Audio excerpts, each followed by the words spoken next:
कुछ महत्वपूर्ण बातें केवीएस और एनवीएस के फॉर्म्स को लेकर के, करेक्शन विंडो को लेकर के अपडेट है।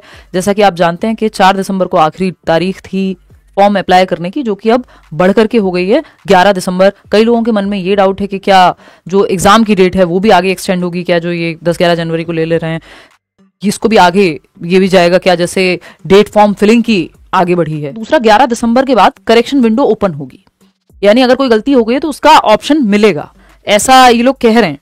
ठीक, कि यहाँ पे लिखा हुआ है कि आपका रजिस्ट्रेशन शेड्यूल तो एक्सटेंड हो गया था कल ही।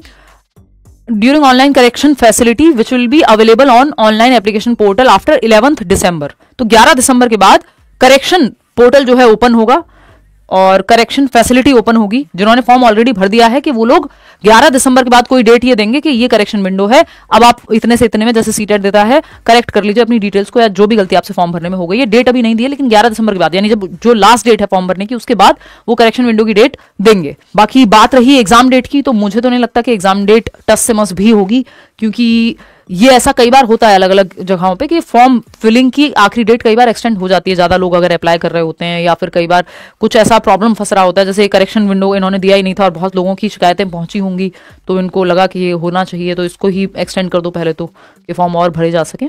तो फॉर्म फिलिंग की डेट एक्सटेंड होना आम बात है, लेकिन सीबीएसई द्वारा जितने भी एग्जाम्स लिए जाते हैं उन एग्जाम की डेट आगे बढ़ना बहुत रेयर केस में ही संभव होता है, वो नॉर्मल नहीं है, तो उसकी संभावना कोई खास दिख नहीं रही। ना ही आप ये माने कि पेपर डिले होगा, ऐसा बिल्कुल भी ना मान के चलें। तैयारी करें अपनी, ये मान के चलें कि 10 या 11 जो भी इन्होंने डेट दी है वो ये तभी पेपर लेंगे केवीएस एनवीएस का जो एग्जाम है।